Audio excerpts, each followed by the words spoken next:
ago. It's the conversation. Yeah.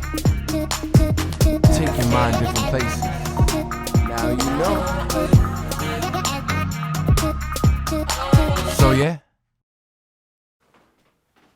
So yeah, Yeah, we got man. Sam in the crib. What's good, Finally. bro? Yes, I've been waiting to have you on the podcast ever since I met you because I feel like you are an individual that carries themselves with a very strong perspective, and you don't allow for any momentary like bullshit from other people's projections be put onto you. You get what I mean by that? Yeah, of like course. sometimes you can get into an argument with someone, you almost forget why you're in an argument with them. And I think those moments are projecting certain things that are going on from their lives onto you, and you're just like, whoa, what the fuck is going on here? Like, nah, I don't feel this way. You could feel that way, but I feel this way. Right.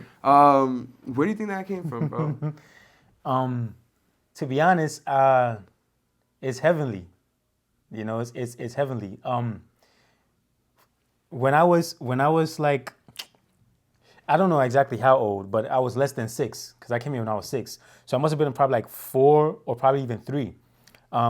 My great grandmother on my father's side went to a convention, and my father's brother took her. Right. So my father's brother, my uncle, me, him, and his son, my cousin. So it's us 3, and we all have the same names: Samuel Forjoe, Samuel Forjoe, Samuel Forjoe. Right. And we take her, my great-grandmother, to a memorial. And that memorial is for the commemoration of Christ's death, you know. And my great-grandmother places her hand on me and she blesses me. But she doesn't bless my uncle's son. Even though my uncle is the one who takes her to the place, instead of blessing his son, she blesses me, you know. And my uncle didn't like that because my uncle believes strongly in blessings. And he told my dad. And my great-grandmother, she partook of the emblems, like the food. Okay. So that means she's part of a group, you know. And so when my dad asked her about it, she denied it. She said, no, she didn't eat, you know, because I guess she was being modest.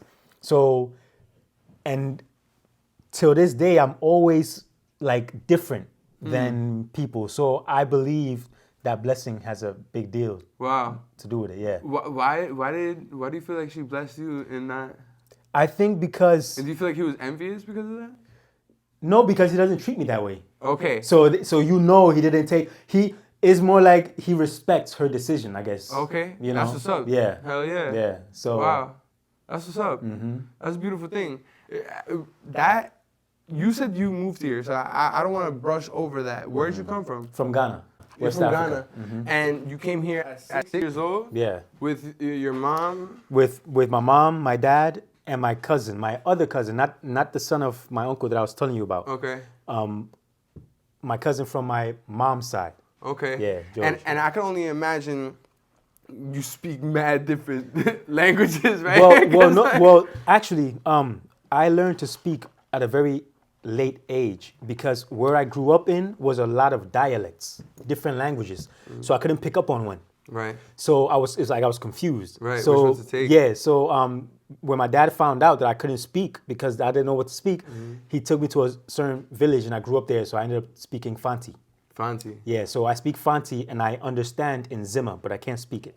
Wow. Yeah, and I speak obviously English. Yeah. And all that is just based out of where you're from, right? Like where you're located at, where you just happen to be born. Wow. What's the difference? What's the culture shocking moment for you coming over here with your family, if you had any? Because you came here young, but yeah. You still had, I'm sure you still had different culture shocking embraces, especially you went to public school. Yeah. All right, so I'm sure having friends and all that was difficult. One, because they always make fun of the African kid. You know, that's one. That's a fact. Yeah. Even till today, TikToks be like blasted, yo. Yeah, but it's no different. Is it the same thing? I mean, like, I highly doubt it, but is this almost the same thing when people go over there? No. No? When people from here go over there, there's more of a respect. Wow. You know, Western world, Americanized, it's different. And they expect you to have money. Oh, okay. You know, they think money grows on trees here. You know. Oh, okay, so Yeah. they're giving you respect with a little bit of, hey, dame a little bit. Exactly. Yeah. They don't say it verbatim, but through their innuendos, you can see what they're trying to insinuate. You know what I mean? Like. Right. Yeah. Like. That's Oh. some funny ass shit, Yeah. bro. When was the moment for you that you started to understand that, okay, America has a lot to provide, but maybe this is not the place you would want to, like, finish your days at? Yeah. If that is the case. Yeah. For Oh you. yeah. Big time. But perfect timing too, because I would say I didn't realize that until I got much older. One, because coming here at the age of 6, I don't really know what's better here than there. So because I'm too young. But as I got to the age where like people who come from there are telling me what there is like, because I can't tell from my own experience, I came here too young. Right. And then getting much older, then I realized that they will say things like, back home is actually more freeing, you know, less stress. Here, they come here thinking that they're gonna have a lot of money and live the dream. Right. Not realizing that it's actually more stressful being here. Right, the rat race. Yeah, exactly. And it's not guaranteed at the end. It's a rat race, but it's not guaranteed at the end. So what they want to do is they want to rack up and then go back to their country and live there. Right. So that's where they want to live, but here's where they want to come to make money. Right. But at first they want to come here to make money and live here, but then they realize, no, it's too stressful. So I would say pretty much like around the age of 28, 29, I realized I would want to live anywhere but here. Do you think that it's designed that way on purpose? Designed like by America for us? Yes. To come in, work, and then leave. No. Oh no. No? They intend for you to come here, stay here, and be their slave. Because if you come here, take what they have to offer and leave, what does that leave them? Their plan, I believe, is for us to come here and not know that there's something better. You know what I mean? For us, like selling you a dream that you're never gonna reach, and by the time you reach it, it's already too late. You've slaved for them already. That's Right. what they want. Right. The They don't time want has you. passed. They don't want you to see that beforehand. They want you to see that when it's too late. Then when you want to leave, they're like, "Yeah, go ahead, leave. We've already used your best years Right. anyway, so leave if you want." That's what I think about it too. In that aspect, it's like, yeah, we don't need you when you're gonna be mooching out of the government. Thank you. Yeah. And You if can you're- go now. Yeah, and if you're young and mooching out of the government, they don't Right. want you either. Right. You know. They're like, yo, you should be working right now. Exactly. Like, what's good with you? Exactly. That's why if you're young and you're not a citizen, but you're gonna be leeching from the government, they're gonna kick you out. Well, let me ask you, Sam, on some, if Nas, if I ruled the world shit, you know what I mean? Like, what would you do? What would be your ideal state of peace? Utopia, but like, I believe in capital punishment. You can't have a utopia without capital punishment. And the reason why I say this is because, like, obviously, man is not fit to resolve their own problems. They're not. If we didn't get here by our own power, we can't depend on our own power to fix our problems. It's just not possible. That's deep. Yeah, it's just not possible. Like, people say, it doesn't matter how many things you put in place. You will always have a person born with the frontal part of their brain that turns to, like, psychopathic. Because the front part of our brain, we're all psychopaths. But the difference is that this part of our brain tells us not to do what we think about.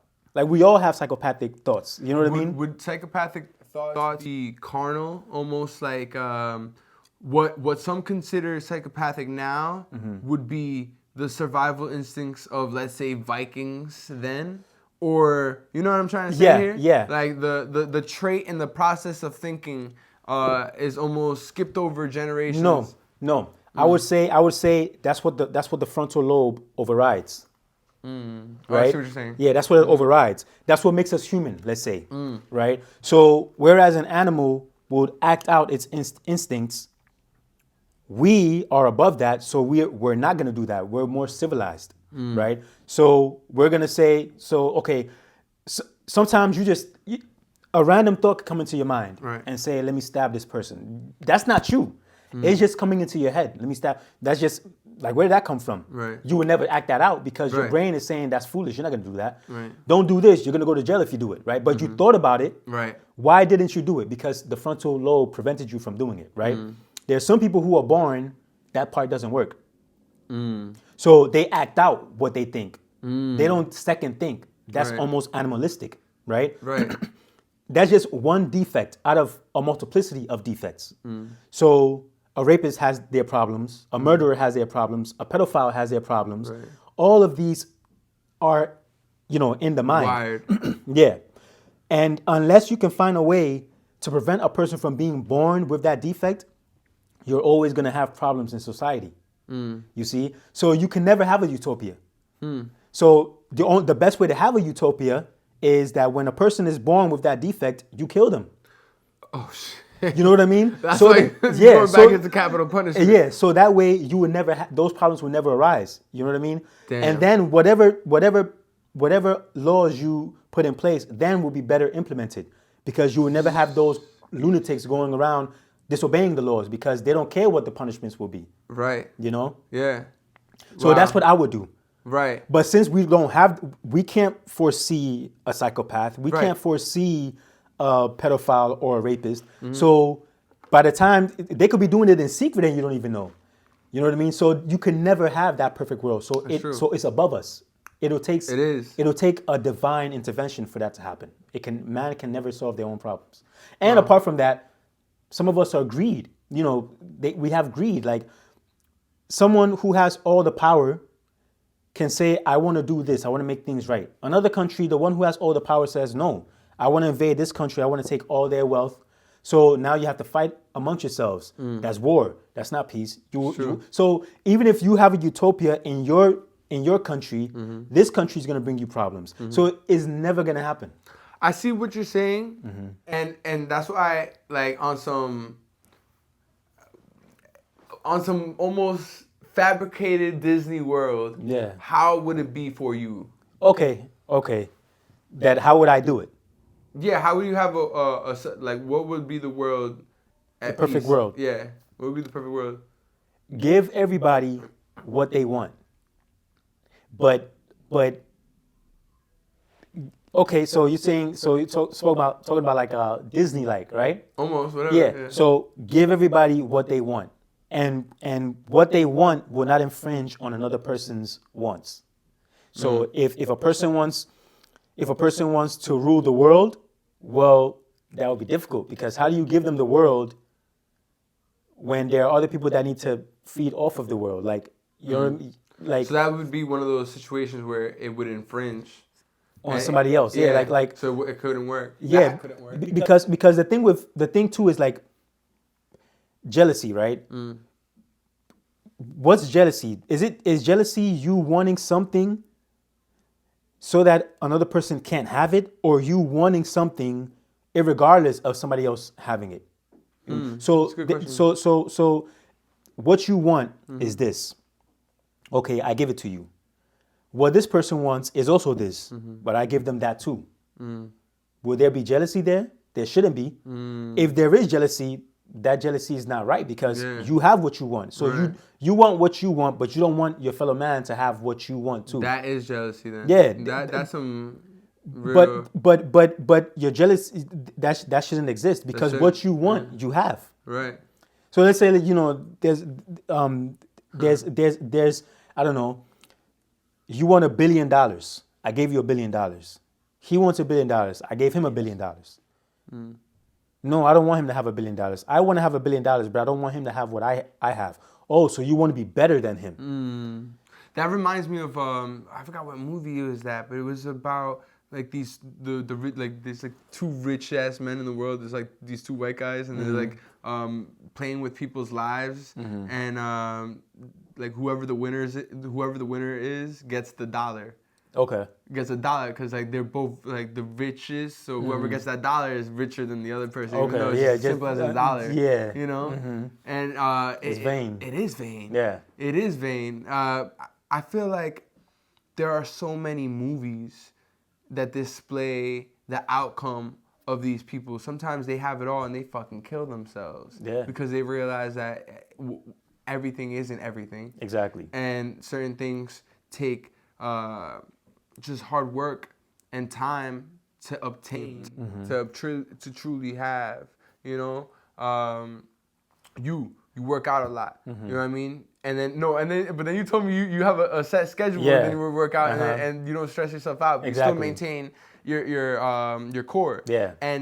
But you got up to a point where you can do that. Exactly. Then you just maintain. Right. So I feel like in today's society, everything's so instantaneous. So people just want that body right away. So they'll just inject themselves or whatever they'll have to do to just get it right away. Right. But they don't want to work to obtain it. And that's with a lot of things. That's with getting women. That's when we're getting money. That's with understanding a lot. And we all understand things differently and at different points of our lives for whatever it is. You know what I mean? When did you have your realization of just knowing who you are and what you have to do? Yeah, that would be a difficult question to answer because I can't. I would say 25, at the age of 25. But then, yeah, see, 25, I'll say, okay, at the age of 25 is when it started. But it started at 25, but I didn't know that it started at 25 until I got to like 30, or 31. Yeah. And that was pretty much, I'm here, right? Like the same things that, now this is about knowing things, knowledge. The more you know something, the more it puzzles you, like why it's the way it is. You know what I mean? When you're ignorant of it, you look at it and you don't admire it. It's nothing because a child could look at $1 billion and there's nothing to a child because they don't see the value. Right? The knowledge isn't there. But when the knowledge is there, that $1 billion hits a lot differently. You know? Yeah. So I'm here. You're here. Lack of knowledge of what we are, you could scoff at it. Like, oh yeah, we're here, so what? When you have knowledge of what we are, then you're like, wait, hold up, no. Why are we here? What makes up this is what makes up this. Right, matter. Yeah, is what makes up this. Yeah. You know, and above matter, let's talk about molecules. You know, every molecule is the same. Right. Every molecule is the same. Whether you make it as big as a big boulder or a mountain, or as microscopic as, you know, the tip of a needle, they're all the same. And whether it's oxygen or fat or iron or wood, they are all the same thing. And when you study molecules, you realize that they all just lay there. You know what I mean? If you look at it at a microscope, the molecules that we're made of, they just sit there. So if that's what they do, if they don't assemble, or if amino acids coming together makes a protein, but doesn't the amino acids in themselves are just there and they don't do anything to try to make something, then how are you and I How's here? it hold together? No. That? Exactly. How are you and I here? So say all of this, everything in this room is amino acids, let's say, right? Okay. But it has no structure. They will just be as they are. They won't come together. Nothing will happen. They will just be like that. They will just sit there. Unless someone takes them and puts them together, they will remain as they are. You see how this will be here forever? Right. And amino acid will be there forever. But what we are made out of is amino acids, proteins, nucleic acids, carbohydrates, and sugars and fats. Right. So why is this having a conversation with this? You and I are this. Right. Why are we having a conversation? So what we are, I see what you're saying. What we are supersedes this. What we are supersedes this. Right. You know what I mean? Yes. So like I did a video like 2 days ago that I posted on YouTube, and I was saying like we don't Shout live. out your YouTube channel real quick. Oh, it's my name, Samuel Forjoe. Yeah, so Saying, look for me. You just find my Bible video channels. You know, you'll find it. But we don't live in our apartment. You don't live in your apartment. You live in you. I like that. I've always my mind was home.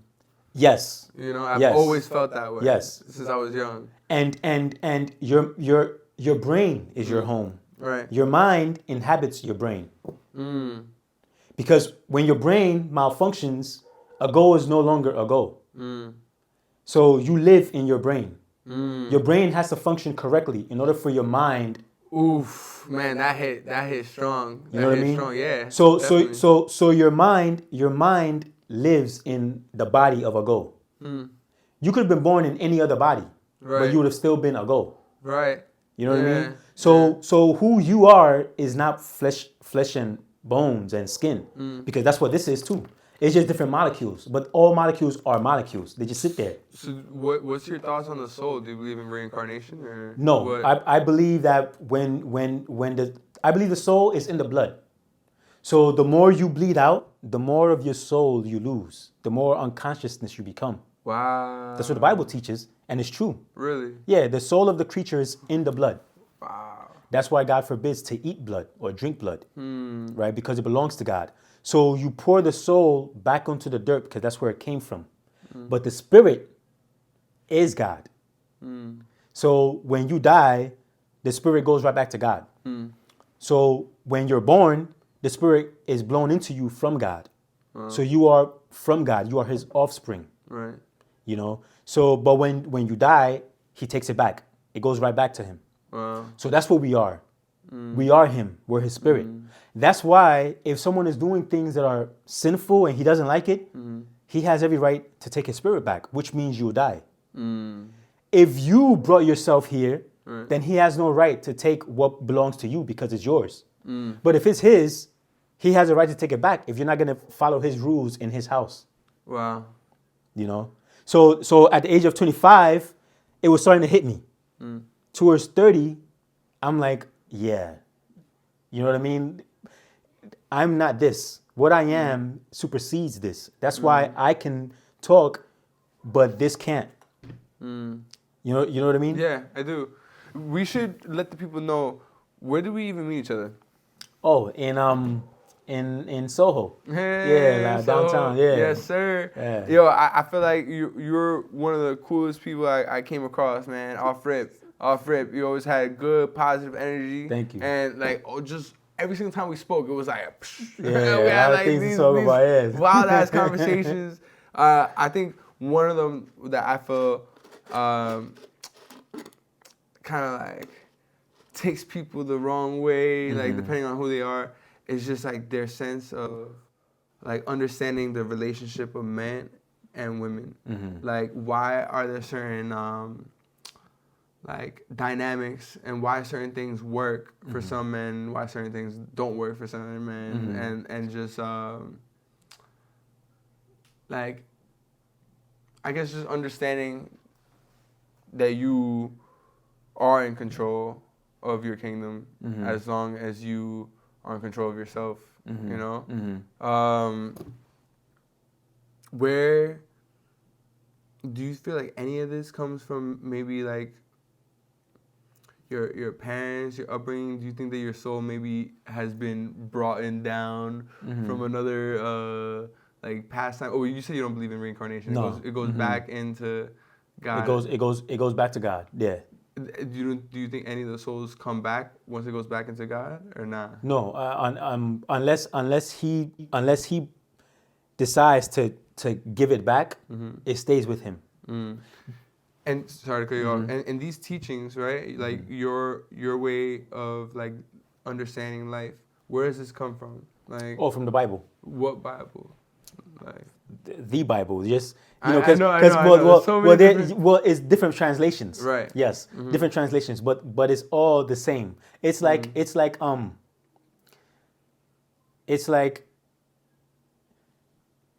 a picture of a person's face, but the dots are in different places, right?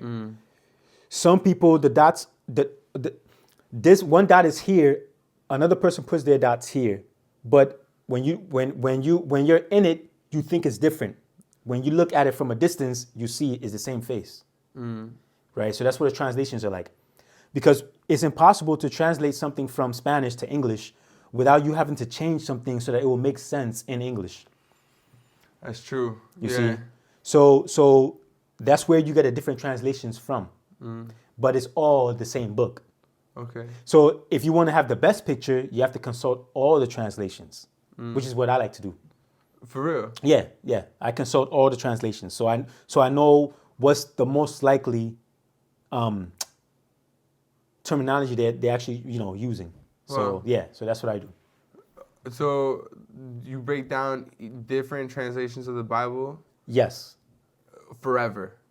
For all of them. Most of them you don't need to. When you get to a part where it's like a little puzzling, it's wise to consult different translations to see what's the most likely meaning. Wow. Yeah. Huh. What's one of the most impactful lessons the Bible has given you?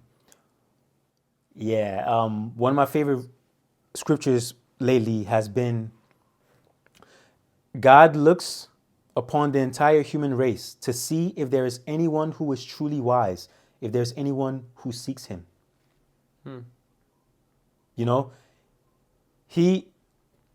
I won't say he's playing a game, but he wants to see who's really intelligent. You know what I mean? Like again, like I mentioned, molecules are all molecules. So why are the molecules that we are made of?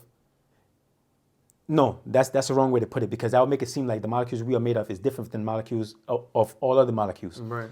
Every molecule is the same. But why are we able to talk even though we are just molecules? That's how I should put it. Right? And so when you realize that it's something that supersedes the molecules, then you realize, okay, no, somebody put us here. Let me look for him. Once you start looking for him, then you find him. That's wild. Yeah. Have you felt that connection with God in different ways of your life? Yeah, you want me to give you one crazy sign he gave me? Yeah. All right. So I was doing security. This was about 10 years ago. And I was preaching to a guy, Adam, right? So it's 5 of us, or 6 of us. I don't remember, but at least 5. And so it's the first night, and it's midnight. Keep this in mind. It's midnight, right? So it's like 1 a.m. in the morning. So they're giving us a tour of where we're gonna patrol, which buildings, and where we're gonna walk. So I'm preaching to Adam, talking about God, and then I see a girl, and she's walking, a young girl, and a guy on a BMX bike, and they just catch my attention, and I forget about them because I'm still talking to Adam, and then like 20 seconds later, I see the guy rolling on the bicycle. He leaves, and the girl is asking the guys for money, right? And then she comes, she asks Adam if he has money. He's like, no. And then she asks me for money. And I've already taken interest in her because like I saw her initially, right? And now she's asking for money. So I take her to the side and I say, tell me the truth. You ran away from home, right? And then she was like, yeah, how did you know? I had a big argument with my parents. And I'm from all the way from Harlem. Mind you, I don't know if any of what she's saying is true. I don't know. But she's like, yeah, she came all the way from Harlem. And she just wants something to eat, Right. She was like, and she'll even stay with me for the night if I want. And I was like, well, first, never say that to a man because they would definitely, take advantage. Right. And I was like, well, I gave her a bit of money that I had in my pocket, and she was hungry because she went across the street to the food vending thing, midnight, Dominican spot, and bought some food to eat. But before that, I was like, well, let me get your name and your number. And then after my shift, because I just started, and I doubt you'll be around after 8 hours because I'm working now. But if you are still around, I'll see how best I can help you. Because I was genuinely interested in helping her. So she gave me her name. She said Arlene. And I'm like, that's not your name. I've never heard a girl named Arlene before. I mean, up until then. Even till now, I've heard Charlene, but never Arlene. So I was like, that's not your name. She's like, yeah, that's my name. That's what they call me, Arlene. was like, okay. And then she gave me her number. I was like, that's not your number. She was like, call it right now. You'll see it's my number. I was like, okay, I'll take your word for it. So she goes across the street, buys something to eat. So me and the guys, we keep walking. Then I'm telling Adam, I'm like, I feel like something bad's gonna happen to that girl. Like I don't know, I'm worried. And then Adam was like, well, pray to God about it, because you seem like a spiritual man. I was like, that's what I'm gonna do. So for like the next hour, or not even an hour, like 45 minutes, I'm talking to God in my head about the girl, like, watch over her, please, like, watch over her. So we're like, let's say this is a block, right? This is a block. I meet the girl here, Edward L. Grant Highway. We go around to this block, we patrol the buildings, then we come back to an area like here. But this place is nowhere close to here, because in order for you to get here, you have to either walk the spot where we walked, or you have to walk like all the way around to come back here, right?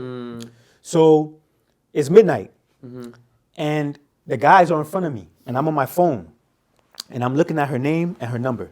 Right. And we just keep walking, we just keep walking. Then we cross the street, and as we cross the street, on the edge of the sidewalk, you know how when they make new concrete, people put their name, like, oh, this person was here, or they put their logo. I see my name, Sammy E something. I didn't see that, what was under that. All I saw was my name, Sammy, and I kept walking. I saw Sammy E something. I kept walking. And I say to now mind you, I'm looking at the phone. I'm not looking at the floor. But for some reason, while I'm looking at the phone, my eyes deviate from the phone, and it sees my name on the floor, and it's midnight, right? So I see my name, and then I'm like, as I keep walking like a few steps, I say to myself, imagine it says Sammy E. Arlene, the girl I'm thinking about, because I'm worried about her, I'm like, nah, it's not gonna say that. I keep walking. I keep walking for a while, and I'm like, let me check. So I turn back around, Sammy E. Arlene. Holy shit! So I call the guys, right? They're a little further down. I'm like, yo, y'all gotta come see this. But this is dried out. This was there years ago. Whoa! Years ago, it's dried out, and the sign is still there to this day. Ooh, and God gave me a follow-up sign, but that's later. So I call the guys, right? Y'all gotta see this. So, and the good thing about it is there's at least 5 witnesses. That's the good thing about it, because they were all there. Me talking to the girl, right. She gave me her name, yeah. Arlene there. Right. So it's not witnesses. In your head. It's not in my head. So it's like, and Adam was like, talk to God about it, and I'm talking to God, and I see that it's midnight. I could have easily missed that. Yeah. And this is within the time span. Why were you even looking at that spot? And she doesn't even know my name. I know her name. Ooh. I never gave her my name. So obviously, this message was for you. Yeah. Specifically. Damn, that's crazy. So I told them, they come, and I'm like, you remember the girl we were just talking to? Yeah, they were like, yeah, you probably had a crush on her. I was like, well, that's besides the point. I showed them. I was like, this her name, Samuel Arlene. They're like, yeah, we remember. So I look at the floor. So we're looking at the sign backwards, because we're coming this way instead of coming that way. They see it backwards, Sammy E. Arlene. They have to turn this way to see it. Like, that's crazy. What did they say? They started bugging out? I don't really remember, but they were going crazy. This was like 10 years ago. Yeah. 10 years ago, okay. So my boy Franco, he had to come and see it. He came, he saw it, everything. All right. That's crazy. I go home, and I do research. Already I know what my name means. Samuel means God has heard. It has 2 meanings. God has heard, and it means the name or the character of God. Because name means character in Hebrew. So, but I'd stick to the first definition. God has heard, right? So Arlene means vows, promises, or prayers.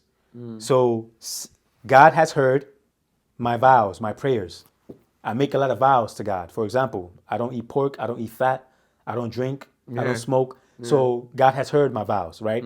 So for those 10 years, that's what I thought that sign meant, was that, right? God has heard my vows. Because in of itself is a legitimate sign. Like, you know what I mean? I meet Arlene, and then, okay, so that's that. So all that time, that's what I thought it meant. But it actually means more than that. Because about 10, 11, or 12 years later, I'm with my girl. We're shopping in Macy's. We're coming home. Mind you, this is 10 years apart, right? We're coming home, and there's a lot of traffic, and I'm trying to beat the traffic because I hate traffic. I drive crazy when there's traffic. I can't, I just, so I'm like, let me calm down, because things happen for a reason, right? So let me just calm down. And then as we're coming home, we're talking about what God is going to give me as a, inheritance, because God gives me a lot of signs that I'm skipping over. I'm just giving you this one, right? So we're talking about a specific sign that God gave me about a blessing he's going to give me. So we're talking about like, what's it going to be? Like, what's it going to be? When we get to our house, mind you, we live close to where that sign is, right? But not too close, but it's diagonal from where that sign is. So we park close to that sign. That's the first time we park close to that sign, like ever.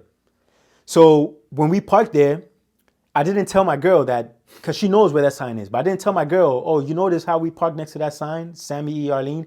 I didn't tell her that. We go home. Before I eat, I say a prayer always. Put my hand on my chest, I say a prayer, and then I eat, and I listen to Bible, like the reading of the Bible passages, right? So this night, the Bible passage it says, David in Psalms, he says, for you, God, have heard my vows. Sammy E. Arlene have heard, Sammy E. Arlene, remember, Samuel Arlene, God has heard. Samuel means God has heard. Arlene, my vows. And notice the wordplay. Sam, me, my, Arlene. God has heard my vows. You see? Wow. Now that's the wordplay. But that's literally what it will be translated into. God has heard my vows. Then 10 years later, the night that we parked next to the sign is the night that I hear the psalmist say, for you, God, have heard my vows. Wow. Right? 10 years. 10 years later, it says, for you, God, have heard my vows. I'm like, wait, Arlene. And then it says, you have given me an inheritance reserved for those who fear your name. Now, this will hit you a lot harder. The second part, when you know what happened up until that point. You know where you met me at, Kanuk, where I was working at. Yeah. Before, man, okay, it's too much to say. The owner, okay, I turned 32 on February 22nd, 2022. I turned 32 on that day, 2022. That day was like a day a lot of people played lotteries and things like that, because they're like 2022, like that's a crazy. Oh, right. Yeah, I turned 32 on that day. Wow. Right? So the manager, not the black manager, the Keith, he was there at the time. He was like, that's crazy. Have you ever thought about what your path number is? I was like, nah, I never look into that, things like that. What is that? Yeah. Yeah, but he looked it out. And there are two ways to arrive at your path number. Both calculations ended up with 7 as my path number. And 37 is my favorite number. And 37, 777, that's, 7. So when I told him 7 was my favorite number, he was like even more shocked, right? But the president of the company came to Kanuk, and his son is named Samuel, right? And Keith was like, oh, Samuel, meet Samuel, right? And I'm like, oh, okay. He's like, by the way, both of you are Pisces, like, and I don't believe in those things, but he made mention of it, right? So in my head, I'm putting all this together. I'm like, I'm Pisces too, by the way. Oh, okay, cool. So I'm putting this in my head, and I'm like, what is God? Is there something here, or maybe there's nothing? That was just something in my head. And then later on during that day, after they leave, I'm saying to myself, wait, hold up. Samuel is the son of the president of Kanuk. So he's going to inherit the company. That's his inheritance. You know what I mean?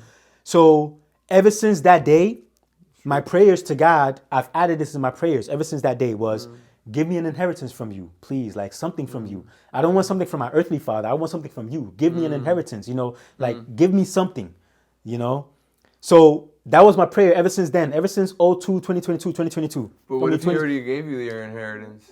I don't know, but look at how it matches up with the sign, though. Okay.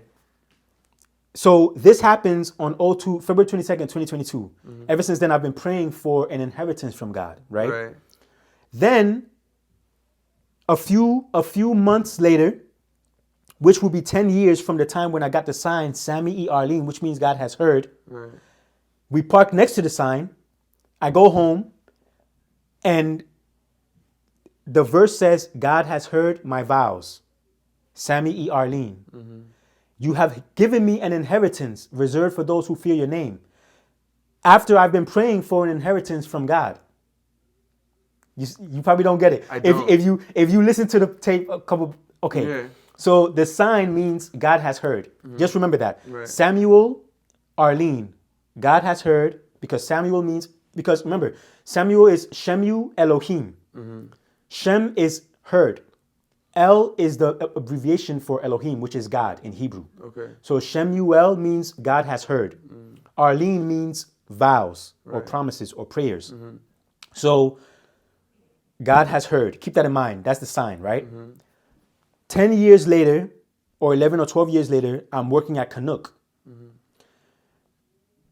I turned 32 on 02/22/2022. Mm-hmm. So that my manager is like, wait, what's your path number? He says, and he finds out it's 7. Mm-hmm. Okay, and he finds out I'm Pisces. Mm-hmm.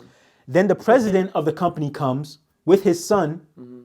and then the manager's like, oh, by the way, meet Samuel. Mm-hmm. He's the son of the president. You know, okay. And he's like, by the way, both of you are Pisces. Mm-hmm. And I'm like, oh, okay, cool. Later on, I'm like, wait, is there a meaning to this? Like, you know, and I'm like, maybe no. And then later on, it hits me. Wait, he's going to inherit the company from his father. Yeah. He's going to get an inheritance from his father. I see how it still connects. Okay. Mm-hmm. So ever since that happened, when I would pray to God, mm-hmm. everything else that I would do in my prayer, I would always include this. God, give me an inheritance from you. Give me an inheritance from you. Right. Okay. A few months later, I go to Macy's with my girl. Keep Sammy Yarlene in your mind. Mm-hmm. I go to Macy's with my girl. Mm-hmm. We come and we park next to the sign. Mm-hmm. So now the sign is in my head. Right. Okay. God has heard. Okay, God has heard my vows. I go home. I'm eating. Before I eat, I say a prayer. I'm eating. I'm listening to the Bible. Mm-hmm. It reaches a Bible verse in Psalms where it says, God has heard my vows. That's heavy. God has heard my vows. Mm-hmm. That's one. God has heard my vows. Sammy Yarlene. And then the next line is, you have given me an inheritance reserved for those who fear your name. So what God is saying is, yes, I have heard your vows. I'm going to give you an inheritance because you've been asking me. Give me an inheritance from you. Ever since I gave you the job at Kanuk and made the president come there with his son, you've been asking me, God is saying, you've been asking me for an inheritance from him ever since that day. Right? So God is saying, yes, I made you park here next to the sign that I gave you 10 years ago. And I made, so because this night you're going to read a passage in the Bible where it's going to say, God has heard my vows. I'm going to give you an inheritance reserved for those who fear my name. It's probably still not hitting you, right? It's a little complicated. I do get it. But you said you still haven't received the inheritance. No, because I don't know when the inheritance is. What it is either. Or what it is, yeah. Right. Actually, there's another sign for that. I don't know if you want to hear about that one too. I want to know. But I also feel like, before we get into that, I feel like, don't you feel like your inheritance might be your grandma? No, because that's not an inheritance. That's a blessing. That was a blessing she put upon me. But that blessing, I think, was so that I'll be spiritual, that I'll be close to God, that I'll never leave Him. I think that's what the blessing was, because my passion for the Almighty is crazy. Strong. I don't think like I could boast in this. I don't think there's anyone else who is like, you know what I mean, like is as like this with the Almighty. I don't think so. It's a strong connection.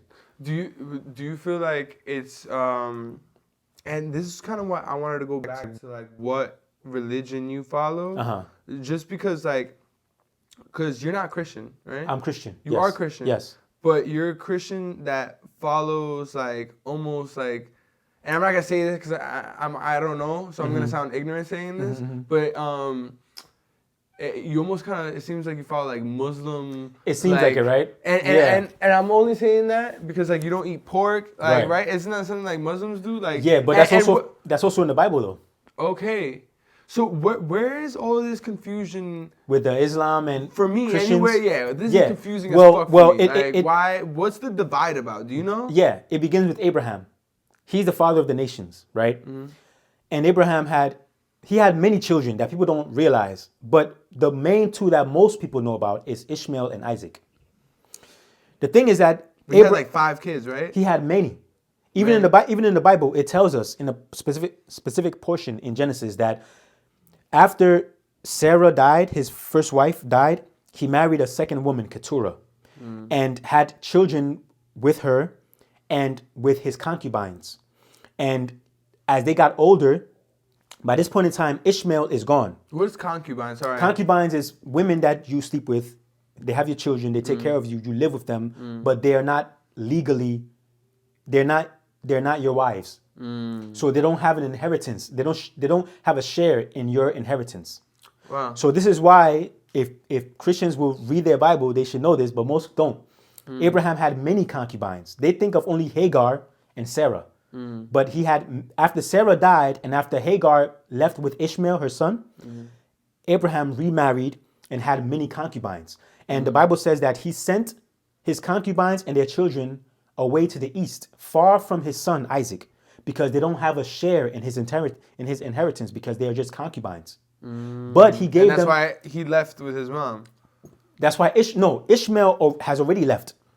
Why did he leave? No, he didn't leave. Abraham is still there. Okay. So Abraham, he's the father. He's like the king. Abraham had Sarah, right? Then God promised them that they would have a child, but Sarah was old. So Sarah didn't think she was going to give birth. So she didn't really have faith that she would give birth. So she gave her servant Hagar to Abraham to sleep with so that Hagar will get pregnant and their child will be the child of Sarah and Abraham, kind of, right? It's like a surrogate mother, right? But there was tension because of that. Because, she's sleeping with her man. It's not direct from her. Yeah. So that's you can almost argue that's the punishment she gets for not waiting for God, for moving ahead of God's plans. You know what I mean? So long story short, they get banished by Sarah. But an angel comes to Hagar to go back to Sarah and be submissive to Sarah. So she comes back, but later on, still, they leave again after Ishmael grows to become a man and he becomes a dweller in tents, like a wild man, the Bible says. So he's long gone. Sarah is still alive now, but Isaac is born. Wild man, would that be like a homeless man today? Yeah, but not homeless because he's the son of Abraham, so he has some wealth too. Wow. Because all of them are blessed. Any child that comes out of Abraham's loins is blessed. Always. Always. Because God is making sure that they're taken care of. Because they come from Abraham. Right. So this is where the division comes from. Ishmael was the firstborn. And we know through the Torah and all the holy books that the firstborn is always the blessed one. Right? So, but the miracle birth was Isaac. Because Isaac came from an old woman. So that's the promised child. So now which one will you take? Will you say that the promised child or the blessed child is the firstborn who came from Hagar, the slave girl, or Isaac who came from the old barren woman who never gave birth in her life and has given birth now that she's old? Which one will you choose? I would choose the one who gave birth at an old age. Because someone, okay, you have your wife, and God tells you He's gonna bless you, right? But your wife is old. You are old. You're almost 100 years old. Your wife is like 80 something or almost 80 years old, right? Okay. But He says He's gonna bless you, and your children are gonna be as numerous as the grains, but you don't have any child yet, right? So because your wife wants a child so that this blessing would come into fruition, she has an attendant that attends to her, a woman. So she gives that woman to you to sleep with so that you have a child now, right? So now you have a child. This is technically your firstborn. Okay. Right? Yeah. So he's supposed to be the blessed one because he's the first from you. Right. But later on, your wife, 80 plus years old, gives birth. Right? That's the miracle child. That's the miracle birth. Yeah. So now who would you say is the promised child? Your firstborn? Yes, is your firstborn. technically. But this is also your firstborn, because it's from the firstborn. It's the firstborn from the woman that God has changed. God, her name was Sarai. God changed her name to Sarah because she's going to be the mother of the nations. Not Hagar, the slave girl that you slept with to have your firstborn. So, but Islam, they follow Ishmael as the promised child because he's the firstborn. Wow. Christians follow Isaac as the firstborn. Wow. That's where the division comes from. Whoa. But both are from Abraham. That's wild. Yeah. That's where the division comes from. And it's all based out of so who do the Muslims believe? Well, they believe in the Quran, Prophet Muhammad. And that's it. So with them, they believe in the Bible, but they think that the Bible has been contaminated because it's been translated for so long. How do you feel? Oh, it's the multiplicity of times that the Bible has been translated, and yet it still shows how do you call it? It's a unanimity, proves that it's the word of God. Let me explain what I mean by that. What would you rather prefer? Someone, and this is what happens with the Quran. Someone who is the sole writer of the Quran and is the sole translator of the Quran and burns all the sources so that this is the only one you have, or a book that is written by a multiplicity of people, not just one person, but a multiplicity of people, paints the exact same picture, was translated over thousands of times, more than any other book, and yet still holds the same message as from the beginning. Which one would you say have God's backing? Shouldn't this one be corrupted, like beyond repair? By having so many iterations. Yeah. It should be. It's like when you speak a message from this. You know that game people play, like when you're kids and you say one message, and then by the time it gets to the last person, it sounds nothing like the first one. Right. Yeah. The Bible should be exactly like that. But I just feel like people, and maybe I'm just speaking out loud with this one, or thinking out loud with this one, but I don't know that as many, and maybe you might be right going back to your statement, I don't know that many Christians who are as strict as you are when it comes to knowing and doing so much by the book in comparison to how Muslims are. You can see a bunch of Muslims being really strict with how they live their life in comparison to Christians in American society. Yes. I'm not saying that's the case in like where everywhere in the world and shit, but like from what I see here, bro, like, you know what I mean? I feel like, and you aside, because you are strict, and I literally had, since I met you, and I would always be like, you don't want to drink it? Or, you know what I'm saying? No. So, like, I know that you really about your shit. You're really strict.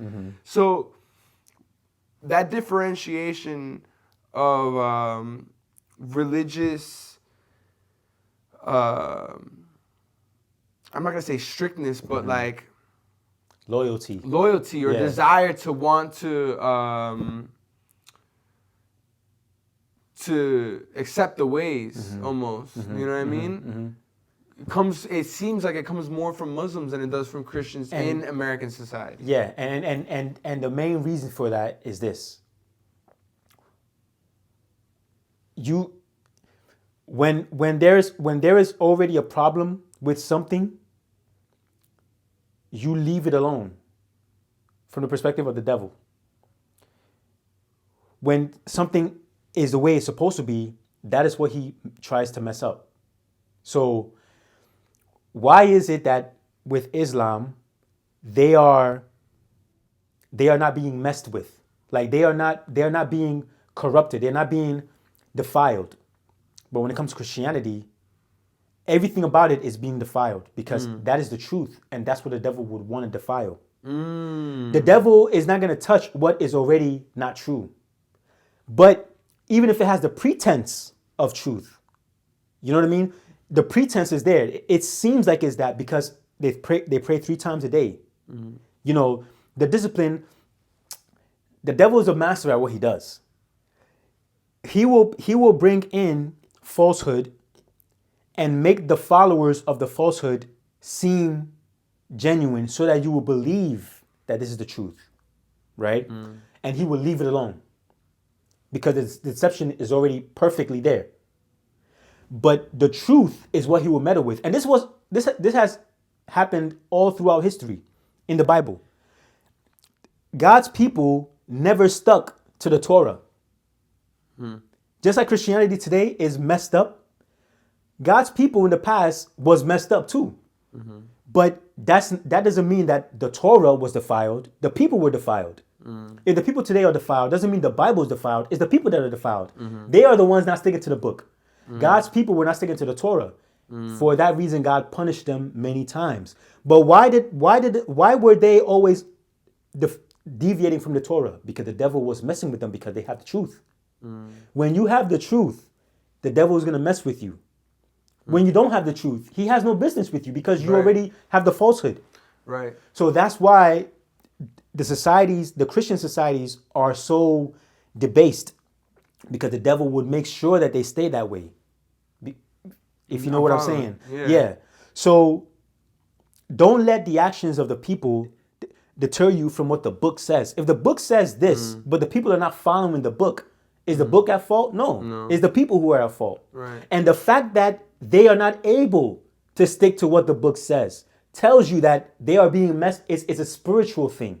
Spiritual warfare. Yeah, it's a spiritual thing. But the fact that there's no spiritual warfare as far as Islam is concerned tells you that there needs not be any spiritual warfare here because they're already deceived. If the world belongs in the hands of the devil, which it clearly does, that's why the world is the way it is, but there's an organization that's not being messed with, then you know they're not the truth. Where do you think the devil comes from? The devil was a servant of the Almighty, but Was an angel, right? Was an angel. Right.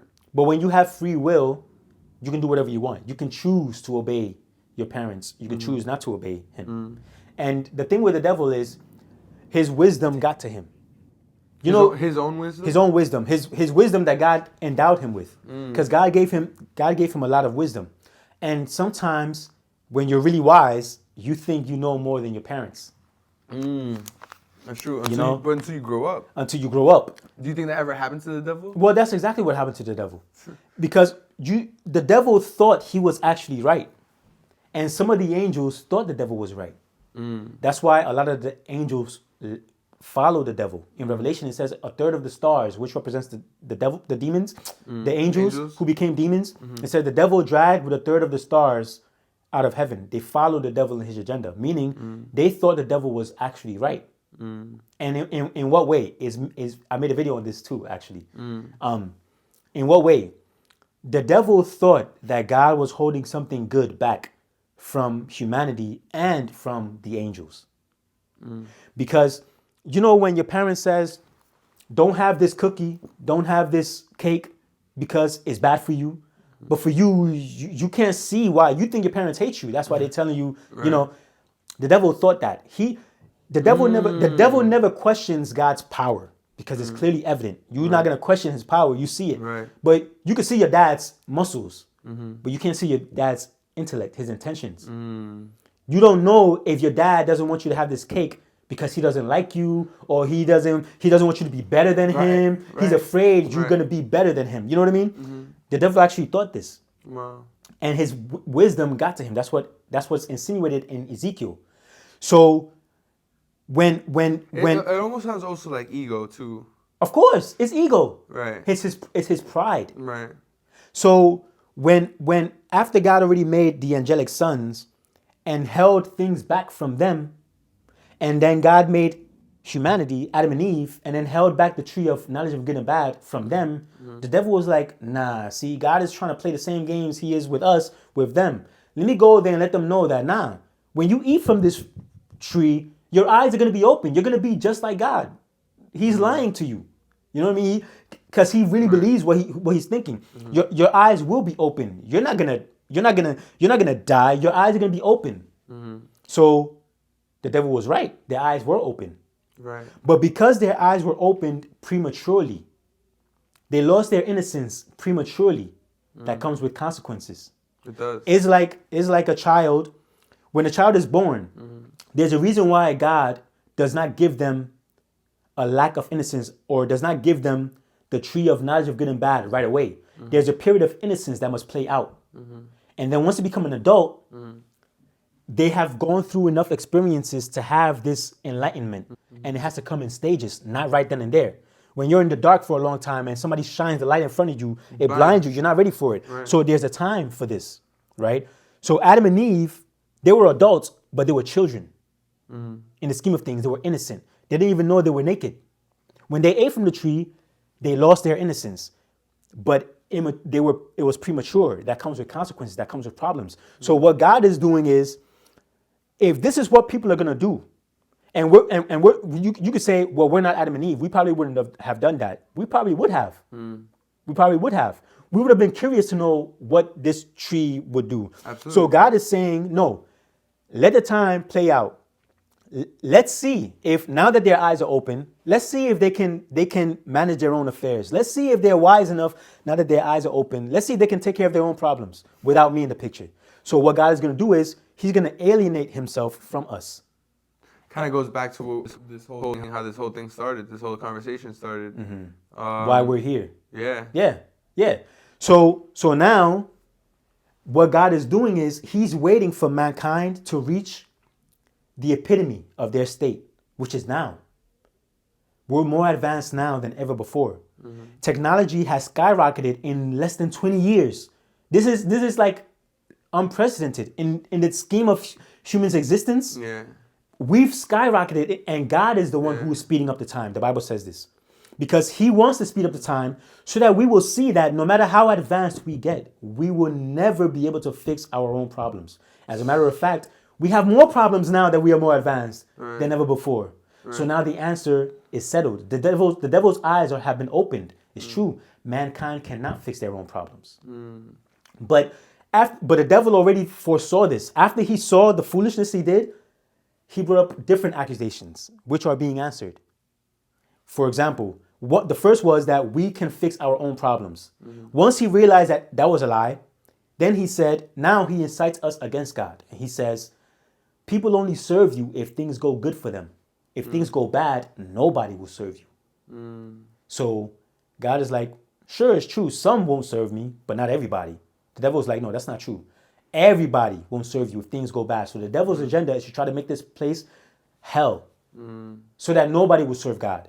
But again, he was wrong because some people... Still serve God. Exactly. But then the next stage was nobody will serve you if their life is on the line. God is like, that's not true. Some will serve me even if their life is on the line. So he sent his son. And when his son came, even when his life was on the line, he did not deny his father and he died. But it was two things that his son came to do. Because remember, in the beginning, the devil said God was holding something good back from us, right? But he sent his son to die for us. That's what the Bible says. If he has sent his son to die for us, if he's already given us his very best, what would he not give us? So he's not holding something good back from us. Right. You understand? Because he's already given us his very best, his son. Yeah. No parent will let their child die for anybody. Right. But God loved the world so much that he sent not just any son, not just any regular angel, he sent his very best son to die for us. So there is nothing that we would ask God in his son's name that he won't give us. So that answered the accusation of the devil. So all of these things are playing out. And there's a lot more things. For example, the angels were created with the potential to mate with women. You know that. The angels in heaven were created with that potential. If they weren't created with that potential, how could they sleep with women on earth and father Nephilim and have children, the Nephilims? What is that? You gotta break that down. The Nephilims were the children they had when they slept with the women on earth. They were giants because they were hybrid. They were half angel, half human. But in order for the angels to sleep with these women, they would have to have genitalia. They would have to have sperm. They would have to be able to impregnate the women. Right. So, but they can't have members of their body that God didn't create them to have. So God created them with the intention for them to mate. Right. But it was not their time to mate. That was their forbidden fruit. And they ate from it prematurely. That came with consequences. Really? Yeah. That came with consequences. So again, remember, the devil was like, God is holding something good back from the angels. For example, females. Right, so that was probably the third that came down with him too. No, right? that was a different occasion. Because the third that came down with him followed the devil and his agenda. The devil never slept with women on earth. Oh, word? Yeah. That was a different time. Because the angels that came to sleep with the women on earth, Peter, the book of Peter says that they are in Tartarus and they are being reserved there until the day of judgment. Now, you can argue that Tartarus is either a literal place or a spiritual Purgatory? No. It could either be a literal place where they are literally being physically held there, or it could be a state of darkness, mental darkness. Wow. So Right? it is kind of like a purgatory, right? Yeah, Like but mentally, Right. right? Those are the demons. Oh. Those are the demons. But we know that the devil, he can go back and forth to heaven. He is not in purgatory. He is not in the place of darkness reserved for judgment, because he can go back and forth to heaven. Still? Yeah. And the angels, the demons that he dragged a third of the stars with, they also can go back and forth to heaven. How do we know this? Because in Revelation, they wage war with Michael and the angels of God. They wage war with them. How can you wage war with them if you are reserved in a place for Right, that means you so can that meet. Right. So that means that those who are reserved in Tartarus for judgment, they are not the class that follow the devil in his agenda. Because if you're reserved in Tartarus, you can't go back and forth to heaven. To war, to have a battle with the angels. You're stuck there. You're stuck there. So that means it's a different class of, and it makes sense because those who are reserved in Tartarus were the ones who came to sleep with the daughters of men. So their sin is different than the sin of the devil, for example. So if you're going to follow the devil and his agenda, the devil's agenda was not sleeping with the daughters of men. Right. So that's not his agenda. So that was a different class of demons. And they are in Tartarus. Wow. The class that followed the devil and his agenda is world power, domination. That's why, and those are the principalities that we battle with, that the Bible talks about. For example, when Daniel said a prayer, God sent an angel to come and deliver a message to him. But it took the angel 21 days to reach him because the prince of Persia, which is an angelic entity. Can I cut you off for a second? It seems like, and I only want to cut you off for this because it's interesting. Like, it seems like the devil isn't all the way bad. Yeah. Like, from what you're saying, yes, he's bad in the sense of like domination. Like, he wants to control, right? Yeah. But like not in the sense of bad as to all the way go against all the things that God said. Well, because he didn't do the things that would set those angels into Right. No, the only reason why the devil is being permitted to roam is because God is letting him prove his case. It's a court case. Wow. It's a court case. And because all the accusations that the devil brought up were legitimate accusations. And the sons of God, some of them believe the devil. But if God snuffs out the devil right then and there, the question is not answered. Right. The angels will always have that doubt. Right. So God is like... and that's why they say the devil's such a good talker, right? Yeah. Maybe he's just keeping the game... He has a good argument. He just keeps the game going forever and ever. Yeah. Like, But so time has to play out, which is why God is letting us suffer. For many reasons. One, to let us know what happens when he is not in the picture. To let us know that even though we've eaten from the forbidden fruit and our eyes are open, it's not really open because we still have problems. To let us know that, to let the devil know that people will serve God even when things go bad and even up until the time, till their last breath. And also for his son to come and die for us so that we'll be redeemed. All these things are being solved. You see? So that angel that wrestled with... So yeah, I'll get to the thing about the devil not being all bad, or actually he is, but when you understand where he's coming from, it makes more sense. He is because what he's working with is the manipulation tactic that is going against God in general. Yes. But the fact that he's such a slick talker in a way will make you think that he's not all bad. Right. Yeah. And he slandered God's name. He slandered his name. Like he profaned it. And that's a big no-no. right? So some people even think that the devil is God's servant, that he's being used by God to test people and play a role, which I made a video on that too. And we know that's not the case because there are some angels that God uses to speak lies, but those are part of God's purpose. But the devil went against God's purpose. That's why he's going to be destroyed in Revelation. So we know that he's not. If you're serving God's purpose, he won't kill you. You know what I mean? Right. If you're wait, let me put that correctly. If you're serving God's purpose, I got to put it correctly because there are those who serve God's purpose, but it's because they were already on the bad path. So he uses them for a purpose, and then in the end, is for destruction. Right. You understand? Yeah. So don't confuse that. So, for example, Pharaoh. Oof. But that's I don't want to go. I don't want to hop around too much. Yeah. But and I want to get back to what you're saying. But someone told me that's how they feel about Trump in the aspect that he's being used. Yeah, he's being used by God for sure. Right. Because how do you feel? How is he being used? Yeah, by God? he's being used. Because there are certain things that God wants to do, and it can only be done by someone like Trump who is not already bought for.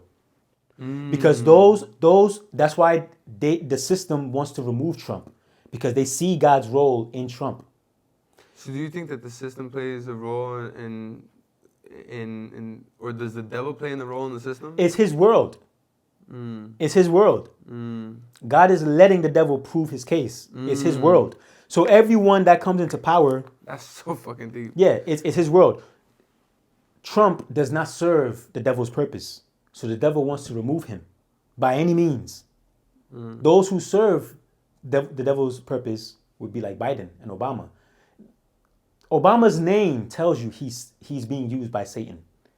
Why? How? Yeah. Break that down. Because Obama in Hebrew means mountain or from the heavens, from a high place. Let me see. Osama bin Laden. Wait. Barack. No. Yeah. Barack Hussein Obama. So Barack in Hebrew means lightning. Barack, lightning. Search this up in Google. Okay. Barack means lightning in Hebrew. Obama means from a high place. Bama means, not Obama, Bama means from a high place or mountains or the heavens. So Bama and Barack, lightning from the heavens. Christ says, look, I behold Satan fall as lightning from the heaven. So that's the first sign, right? The second is in his daughter's names.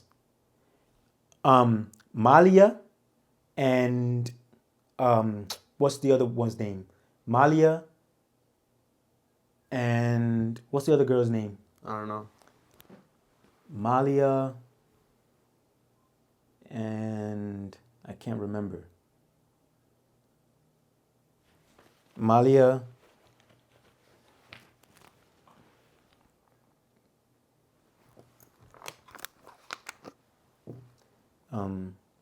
Barack Obama's daughter's names. Sasha. Her government name is Sasha. And the other one is Malia, right? So, let's see.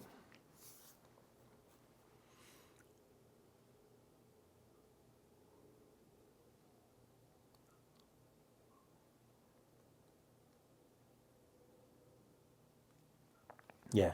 So I have it here. So like, if you write down their names, so already we know Barack is lightning and Bama is from a high place, lightning from heaven. That's a sign, that's a symbolism for Satan. His daughters' names are Malia and Natasha. We know her as Sasha, but her full government name, if you look this up, is Natasha. If you spell the names backwards, if you start from Malia backwards and Natasha backwards, you get Ailam, right? That's for Malia. And then Natasha will be Ahsatan. Now, when you remove Allah from Malia, from the name, you get I am Satan. Look, you see Natasha? Look at Natasha and Malia. Yeah, no, I see Now, it. when you remove Allah, the A, the L, and the AH, you get Allah, right? And then you get I am Satan. Now, what does Allah mean? Allah in Islam, It's God, right? no, Allah means to ascend. Oh, To ascend. Okay. But Allah is the ascended one, so God. But it means the transliteration means to ascend, right? So in Ezekiel, God says about Satan, "You said in your heart, I will ascend to the heavens, above the stars of God, the other angels of God, and I will make myself like the Most High." So Allah, Barak is saying in His name, Barack Obama, lightning from the heavens. Behold, I see Satan falling as lightning from the heavens. That's his name. His daughter's names is, I will ascend. I am Satan and I will ascend. You see? Yeah. And he is the one who legalized, gay marriage and all these things that the Bible tells us that God hates. And a lot of things he did during his presidency, people were fooled by the fact that he's a black president, but that's a puppet. It's for people. It's like people don't think far enough. Oh, we got a black president. Let's vote for him. But he's going to serve the devil's purpose. Like I said, no one. These people are put in power by the devil. Now with Trump, he's opposed to all of these things. Yeah, but people hate him. Yeah, but because it's the devil's world. You see, if the world loves you, then Satan loves you. If the world hates you, God loves you. You see, so you have. It's like so many things to say. So with Trump, he's in order for someone to carry out what God wants to be done, it can't be a puppet from the devil. It has to be someone that serves God's purpose. And what that's gonna do is gonna derail the plans of the 1%ers. So they must remove Trump because he can't be bought for. He has his own money. So that's why I believe Trump is being used by God. The things he's going against the pedophiles, he's against the homosexuals and LGBTQ, even though that's popular now, but God is never with that. I mean, nature itself tells us that is wrong, So I don't know how people could even argue it. What does damn, bro, there's so much. Like,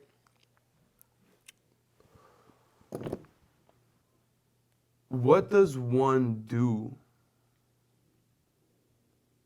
to find God but not be fooled by the tongue of man? Yeah. First, you consult him, right? And you consult him first by studying his word.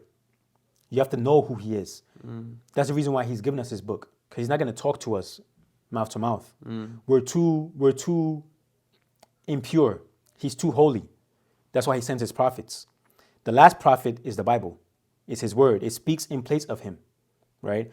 So once you study the Bible and you get to know what he likes, what he doesn't like, and you follow his commandments, then, and the other thing, you have to do this simultaneously with believing that he actually exists, knowing that he exists. Because if you doubt his existence, it's no good. He doesn't like that. So you have to confirm that he is there. Okay, you confirm he's there. You study his word, get to know who he is, what he likes, what he doesn't like. You obey his commandments, and then whatever you do in your life, you seek him first. You do that, he's going to find you. You're not going to find him. It's not you who finds him. He draws you to him. Wow. Yeah. Do you feel like, and not to just make this about me, but like I want to know from your opinion. Course. Like, do you feel like my name is because the reason why I go by Go is because it's my name abbreviated. Okay. My name abbreviated is Axel Jermaine Owen. Okay. So like, what do you get from my name? All I know is Axel means Father is peace. Father is peace. Yeah. Oh, L, Axel. So God is in there. Father God- is peace. God is right? peace Like then. Father, right? The Father is It will God. be God is peace because L is God. So okay. Axel, I guess God is peace, maybe. Okay. And Germain is after Saint Germain. Okay. So after a saint. And then Owen means noble one. Noble one. Yeah. Well, the best way would be to put the names in Google and see what it means, and then put it in a sentence. You know, and then that will be. But I wouldn't put much power in that unless God gives you a sign for something. For example, from that name, or from anything, because I don't put power in my name. It's only because God gave me a sign concerning my name. From that. Yeah, that's Right. why. So it's not so Right, much right, because it's right, my right. name. No. Name is It could not, be anything. Name is not that much of importance. Right. Unless it's given to you by God, then it's But different.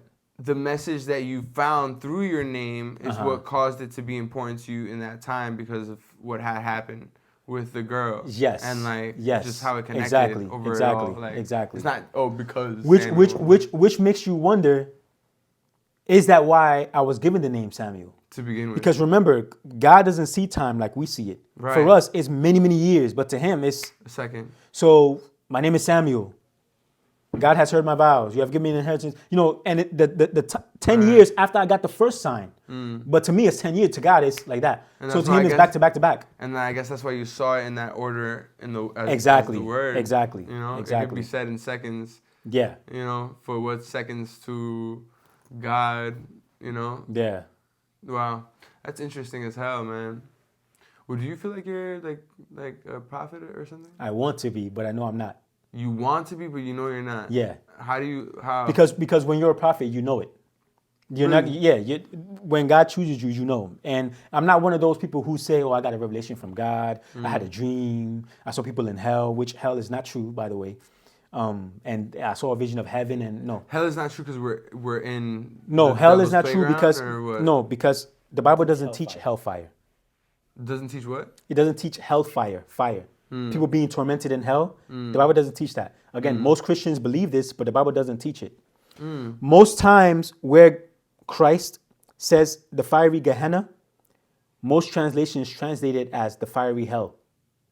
The original text says Gehenan, but translators will put hell. And what does Gehenan mean? Gehenan is Gehenna. That was where the Jews would throw garbage and they would keep it burning with sulfur and fire to destroy the compost, so it won't smell. So that was a literal place outside of Jerusalem. Wow. Christ used that as an illustration of what would happen to people who disobey God. They would be destroyed. Because when you throw things in Gehenna, they're destroyed. Christ used illustrations to give people an idea. Those illustrations were not to be taken literal. So he would say, "I am the great shepherd, and my sheep know my voice." We are not literally sheep. Christ is not literally a shepherd, right? So when he says the wicked will be thrown into the fiery Gehenna, he's not saying we're literally going to be thrown into fire. Right. He's saying what happens when you throw something in fire is destroyed. You will be destroyed. Right. Right? So that's why he says, "Fear not he who can kill the body, but cannot kill the soul. Fear him who can destroy both body and soul in the fiery Gehenna, not in the fiery hell." Right. And the word he used means destroy, not preserve, be alive, and tortured. Right. Right? Right. It's and also in Revelation, it tells us that both death and hell will be thrown into the lake of fire, which tells you that hell is not literally a place of fire because it is going to be thrown into the lake of fire. You see? And also it tells you that this fire is not literal because you can't literally take death and hell and throw it into a lake of fire. You see? It's all symbolism. Right. But the devil wants you to think that God is this wicked, demonic entity who takes pleasure in torturing people. You know what I mean? But the Bible doesn't teach that. And it's wild for the devil to do that because in the end, God blessed us with the power of free will. Yes. So literally, that's deep. It kind of goes back to the whole conversation we were talking about with our thoughts. We're all being psychopaths. Some people's thoughts just out. It's like the devil is just like just the embodiment of a psychopath. Not really. Or what? No, because his frontal lobe works. You know what I mean? He knows like that's why he's gonna be punished perfectly for what he's done. We will be punished imperfectly for what we've done, because what we deserve to get is not what God's going to give us, because we were born with the defect. The devil was created with no defect, no blemish. He knew every single thing he was doing. So would God punish a psychopath whose frontal lobe does not work correctly the same way he would punish a person whose frontal lobe works correctly but is acting as a psychopath? He won't punish the two the same, right? We are all born into sin. So our punishment will be different than that of the devil's, because he was not born into sin. You understand? He doesn't have that defect. So what he is doing is deliberate. Right. You know? You may think that you're all together, but really we're not. You may think that we are all together, but we're not. Like our brains, there's a defect in us that we can't distinguish. God knows what it is. That's why he's merciful to us through his son. You know? So it gets deep. Like our punishment is for us to never live again once we die. But God is going to give us all a second chance. Adolf Hitler is going to be resurrected. Everybody's coming back. A resurrection of both the righteous and the unrighteous. Both will come back. Hell, being thrown into the lake of fire, is the second death, which means when you live your second life and you are perfect, now you are like the devil. Everything is there.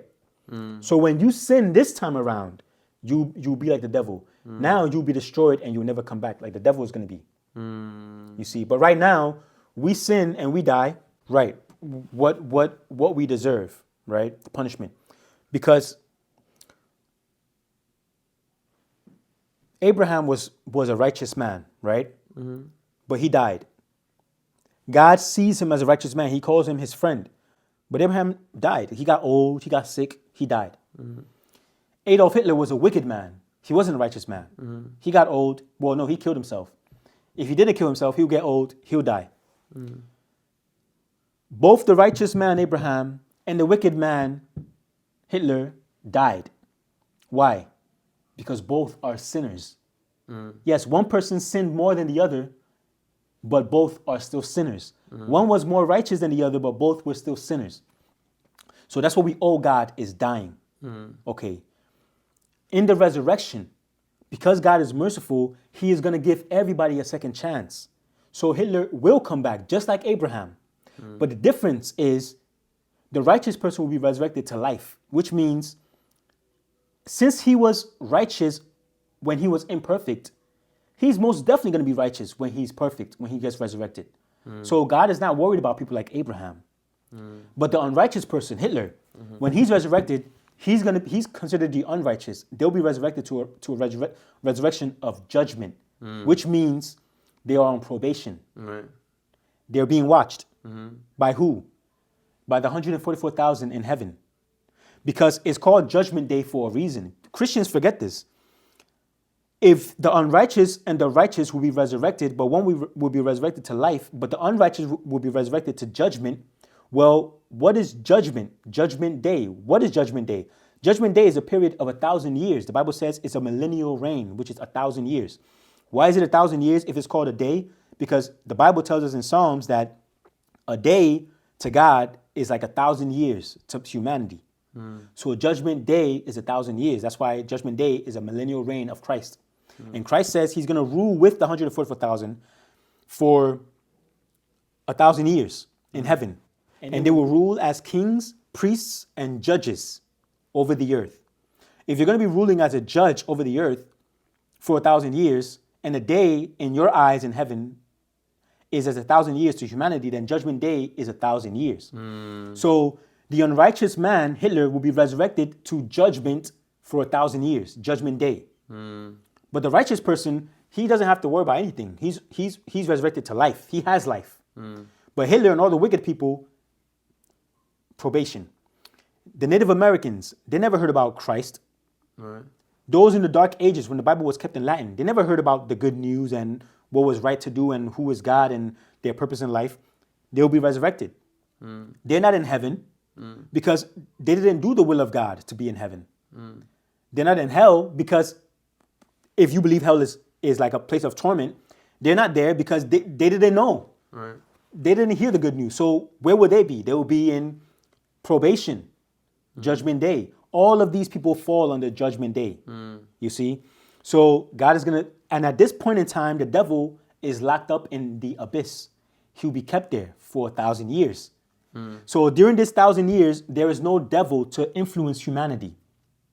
You see? So humanity will have 1,000 years to work to perfection. After this time period, the devil will be released again for a little while, the Bible says. Because now everybody living would be just like Adam and Eve was, perfect, before they ate from the tree. Everyone will be there. So now they won't pay for what their parents did. But the devil is going to tempt every single one of them.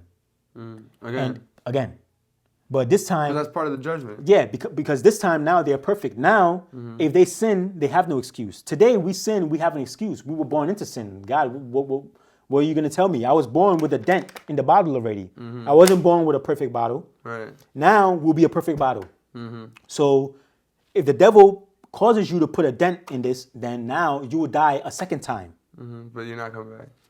This time is symbolized with the lake of fire, which is symbolism for fire destroys completely, so you will never come back. That's why the Bible says this means the second death, the lake of fire. It means the second death, which means you die your second death, but now you will never be resurrected again. Because for what? It will be redundant. Right. You died the first time, God resurrected you. You died the second time because you were disobedient when you should have had perfect control of yourself. And he's going to resurrect you again? No. Now you'll be dead forever. You're not going to be alive and being tormented. No. You just never come back again. That's your torment. So the torment that John used, the word he used can be translated as torment. But what it literally means is your tombstone or jail. Like when you're in jail, it's like you want to live, you want to be free, but you can't be free. That's a symbolism for death. You will never live again. That's your torment. Right. Not literalism, symbolism. You see, but the devil has used this to make it seem like God is going to keep you alive, tormenting you forever, torment, fire. Like you really, like, I mean, how do people even fall into that? No, God is going to put you back to where you were before you lived, which was in non-existence. Right. Because if he's brought you into existence and it is by his very spirit that you live, and you're disobeying him with the spirit he's given you, then why should you be here? Be gone. Take it back. Yeah, be gone. He's not gonna torment you. He's just gonna take you out of your misery. Right. To him, God, that's enough. Wow. That's enough. Wow. Yo, Sam, you're amazing, bro.